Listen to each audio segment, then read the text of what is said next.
This is Newstalk.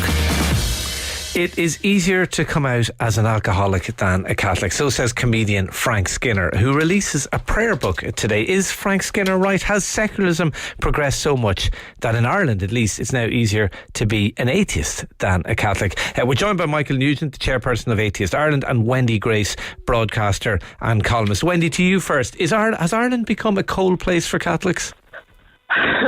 I think at the moment people will probably just say Ireland is a hard place to be human with everything that's going on. Yeah, fair enough. I think my experience has been, that maybe sometimes the perception perhaps in media or politics is that it's a cold place, but my experience with just everyday life, people, colleagues, is actually kind of the opposite.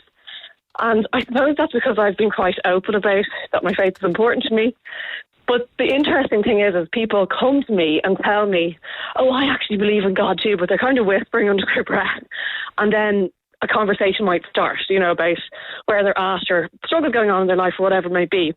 But I guess the interesting thing is that people feel the need to kind of keep it quiet, and not be open about it. So what's the reason behind that? Is it because it's not kind of trendy anymore? Is that what you think? Is it not? I think that just people, because I suppose of our history, people are often kind of nervous about talking about their faith or the impact that it's had on their life. But I think that it's brilliant that we're having conversations this morning with myself and Michael, because what I would love to see is, authentic freedom of religion and expression should mean that if me and Michael are at a dinner party, let's say, whenever that happens again for us, that we should both be able to talk about our belief system or what motivates us or what drives us without any kind of fear of being ridiculed or judged. And yeah, I've been in that situation where I've been out in a group of friends at night and all of a sudden it's like spotlighting the Catholic on the room. But then when you drill down into it, people are actually just interested. And when you start to kind of say, well, I thought what you thought, I felt what you felt, but then I went on this journey where for me, it was all about, we're coming up to Easter. Is there this, did this person called Jesus exist? Okay. And I started to look at the really overwhelming historical evidence that he did exist. So if he did exist, does that make a difference to me in my life? And they were the questions I started to ask. Okay. Obviously, everybody goes on a different journey, but that was mine. All right. Michael Nugent, I know you would be, I'm sure, tolerant of people with religious views, but is there an intolerance of people who would say, I'm quite religious, I'm Catholic? Well, I think it's very important to support freedom of religion and belief, and everybody should be able to express their beliefs and discuss them without fear of any sort of discrimination. I think it's philosophically easier to be an atheist in the developed world today, in the global north, because religion, and particularly Catholicism, is becoming largely a feature of the developing world. 2/3 of Roman Catholics now live in the global south, in Southeast Asia, in sub-Saharan Africa, and in Central and South America. And the Catholic Church there is much more conservative on, say, sexual issues. It's much more theologically regressive. One of the first things that the current Pope did when he became Pope was to endorse an organisation. Let's bring it back to Ireland, though. Let's bring it back to Ireland, Michael.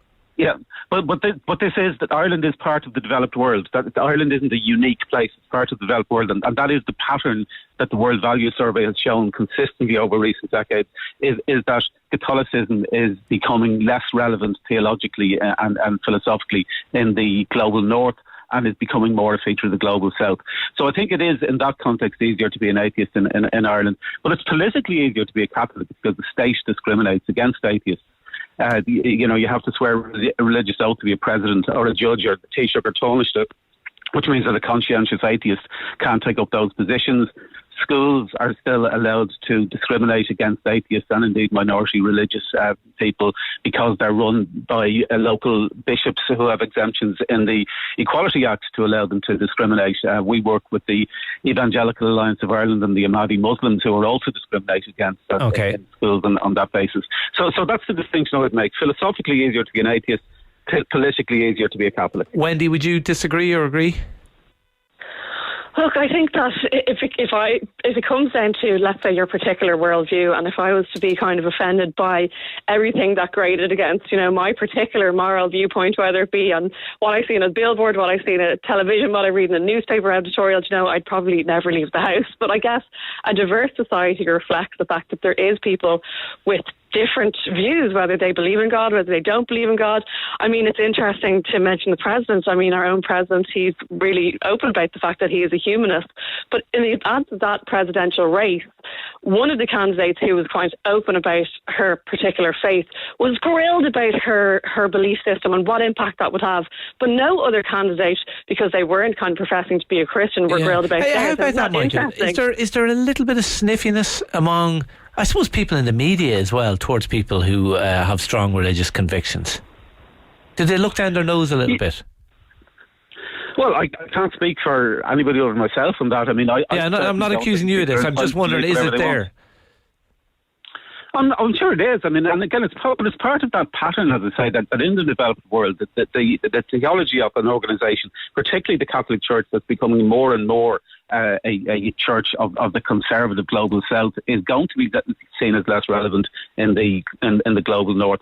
But on that other issue, saying in terms of the political issue, I think it's crucial because we kind of see the status quo as being normal, and we're desensitized as to how wrong it is. But if theoretically, if you really wanted to look about being alienated, if in order to become president or a judge you had to swear an oath that there's no God, or if state-funded schools actively taught children that there's no God, and Catholic parents had to send their children to those schools because it's the only school in the area, everybody would realise that's serious religious discrimination. OK, we will leave it there. My thanks to Wendy Grace, broadcaster and columnist, Michael Nugent, chairperson of Atheist Ireland.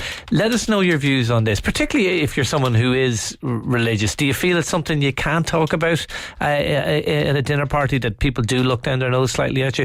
Or do you disagree? Do you, like Michael, think it's a colder place, particularly politically, to be an atheist? 53106 at a cost of 30 cents.